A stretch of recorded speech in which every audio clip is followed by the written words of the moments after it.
Thanks everybody. Appreciate it, really appreciate it. I was wondering sort of what to say tonight and what to tell you, and I wrote a few notes down here.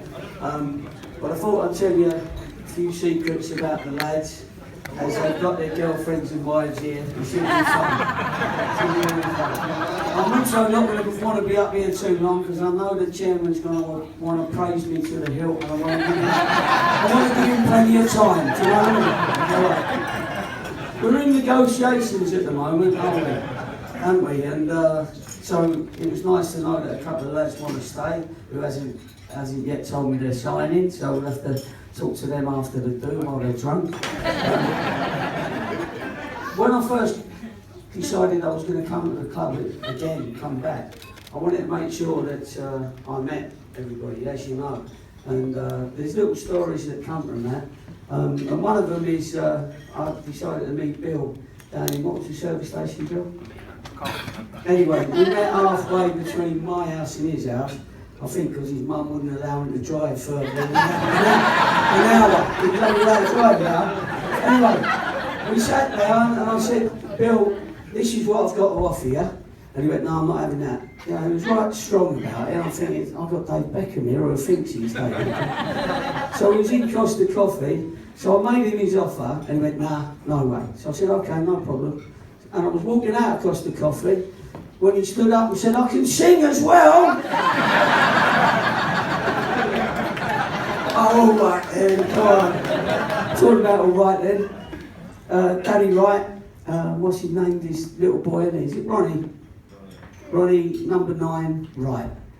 Me and my missus was talking down, we was thinking, if my name was Wright, then she would call her son always after her. You got that? Some of these, the players wouldn't get that. I was taking some wicked stick the other day at guys, and he got a number. Isn't it true, actually? You asked him. Amari was with me. Where is he? Amari, right, there he is. So you'll know the stick I took from them geezers behind me about me being a little bit smaller than some, right? And it was really horrible that they were shouting out, you know, that I had a shoe size of size 2, and did I pay VAT for the shit on my shoes and all that? Honestly, that was true. And then I thought, I've got to get out of this because I was getting a bit annoyed. So I thought, I've got it. I'll warm Munsey up there next to me. So then Munsey would now come warming up, and that was him then. Munsey, you midget, you little. Brilliant. Thanks, Munsey, get me out of that one. What's the other one? Pelly, when he came round the house, that's a story that everybody knows. And everybody thinks that he got the better of me that day, but I'm now going to tell you the truth.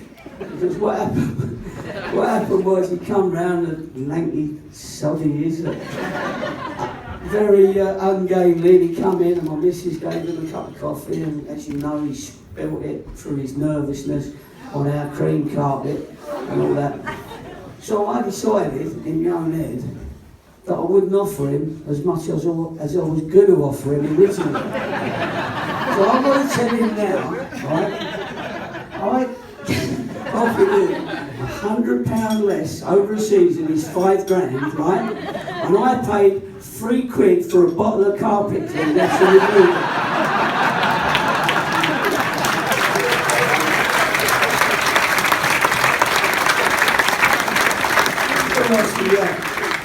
When Pars came up here, and this is another true one, and the lads know this as well, is that Pars did send a letter, and his letter did go in the bin originally. I spoke to Russ, and me and Russ had a look at it, and it looked great, and it was all right until it was signed at the bottom by Mrs. Parslow.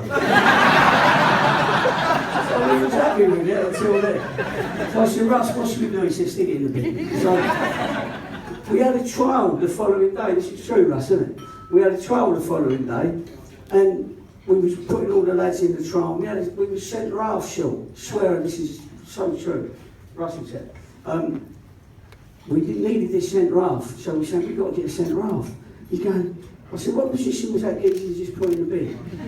Centre half, he said, so we'll have him. Take it out of the bin. The worst thing was we had to put it together because we'd torn it up to work out how to get hold of it. Anyway, the rest is history because he's been fantastic. Fantastic.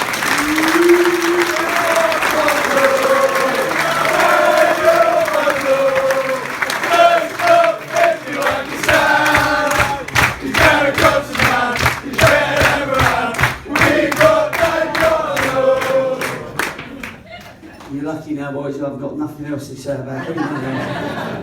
As that's the case, you're either a boring bastard or you're on your way.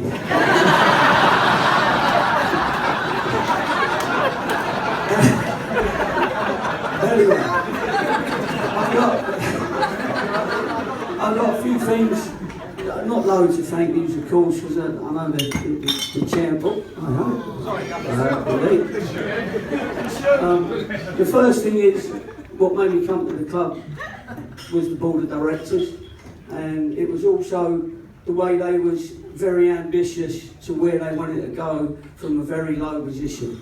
I obviously knew Russell, and I thought that I could work with him, I could work with the rest of the staff that were at the club, and my staff over on my table over there have been fantastic. Russell Milton, Tim Bell, Ian Hutton, I've got to mention them all, Gavin Crowe and Tim Bell. Have I missed anyone? Bookie, Steve Bill, Johnny Bell. Tim Bell. Oh yeah. But I was going to mention my family as well, because you know what?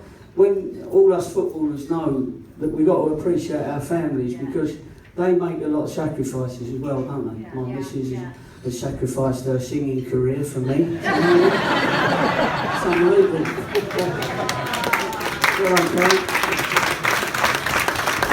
She's the Queen, and I've got the Queen mother, her mum, who comes to all the games, and she's been a fantastic supporter over the years. And of course, our recruitment person, who's Pete, and he is a one-man band. He comes in and talks to me and the staff, me and Russ, and we talk about it. And I think he does, what is it, 200 games a year, Pete, is it? Something like that. And so, everyone knows him and all that. Now, if you've done 200 games, how the Christ can you end up with a group of lads like this? Come on. And the reason why nobody's really laughing is because they think, and I want to say, that this group of lads really are, and I know the other lads say it all the time. I've brainwashed them, so I make sure that they say what I want them to say, which is great. But what a bunch of players, honestly, they are a real proper.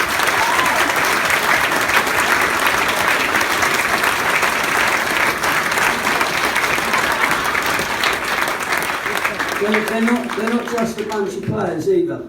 I tell you what, they're a bunch of fantastic people. And if they came home with your daughter one day, you'd be proud of them, all right? Now, don't worry about that, girls, because they're all tied up with you, like, I know that. But if I had a daughter, I would be happy for any of them to go out with my daughter, except you, Kelly, probably.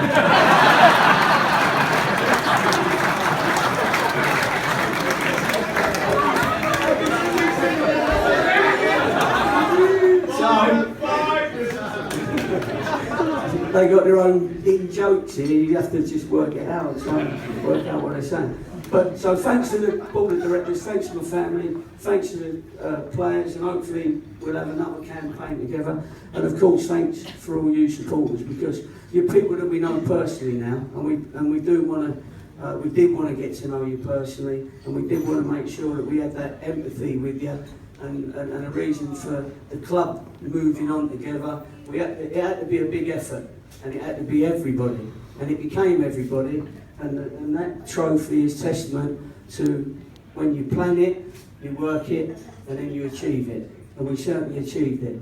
And I want to say a big thank you to these lads, because it's been one of the best seasons of my career as well. Thanks very much.